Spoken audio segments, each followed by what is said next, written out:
Good afternoon, Miss. I am Sigrid Ramos. Today I'm going to talk about globalization and interculturality.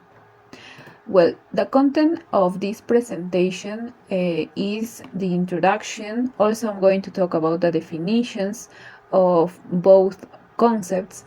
And also, I'm going to talk about the advantages of globalization and also the disadvantages of it. And also, I'm going to give two conclusions and finally the video link.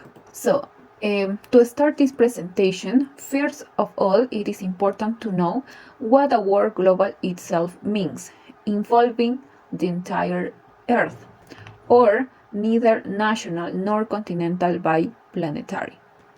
Another important aspect is the cultural one. Every culture has its own fundamental values, especially in law and politics. With all the different cross-border activities, there are also is a shift in moral values between in different cultures. Sometimes Western civilizations are even accused of exporting their forms of government, their ideals and lifestyles along with their goods. Frequently, this westernization encounters resistance, for example, in Islamic countries where state and church are not separated. So to continue, I'm going to talk about specifically about the definitions of each word, about the globalization and also culture.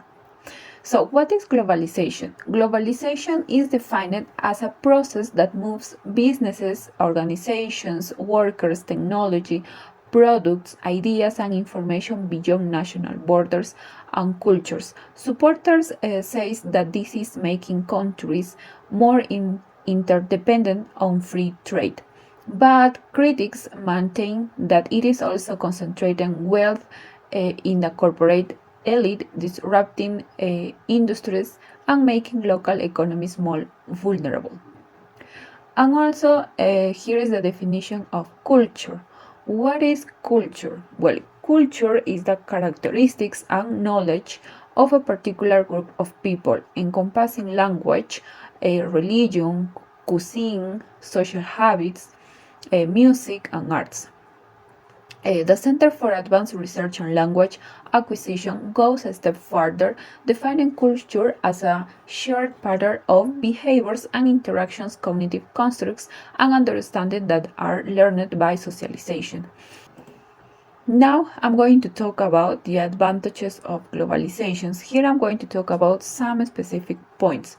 The first is about the globalization broadens access to goods and services. It's hard to argue with the point that globalization makes more goods and services available to more people, often at lower prices. If you have disposable income and you are buying a product that comes from abroad, you are benefiting from globalization to some extent.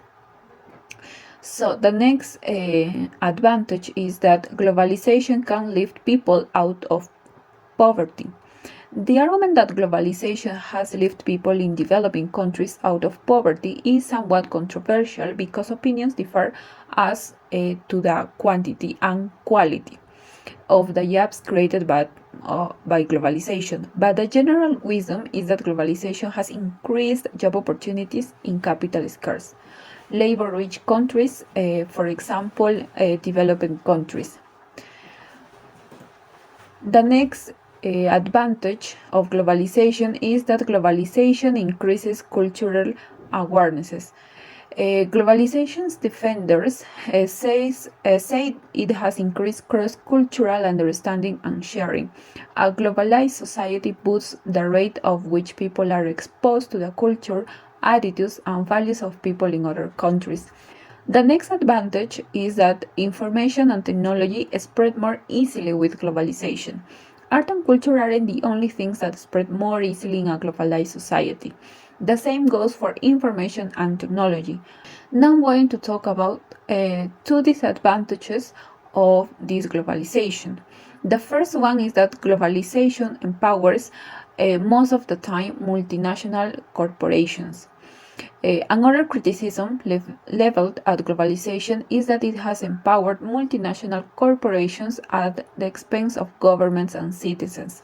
This reduces state sovereignty and citizens' ability to hold their leaders accountable for conditions in their countries. The other disadvantage that I found is that globalization can contribute to cultural homogeneity. Globalization might lead to more cultural homogeneity as people's preferences converge and products cannot compete with cheaper multinational ones. If everyone wears jeans, learns English, and watches Hollywood movies, we may lose precious cultural practices and languages. And for these presentations, I have two conclusions. At first sight, it seems like globalization is the big chance for our world economy. Another outcome is the dissemination of knowledge, which can be seen as human capital in those developing countries. And the second conclusion is that it is expected that the poverty will grow steadily and only a small segment of the population will profit from the changes. On top of that, the dependence on corporations in those developing countries will increase even more, and at the end, these people will be the exploited ones. Well, that's all for my presentation. Thank you very much.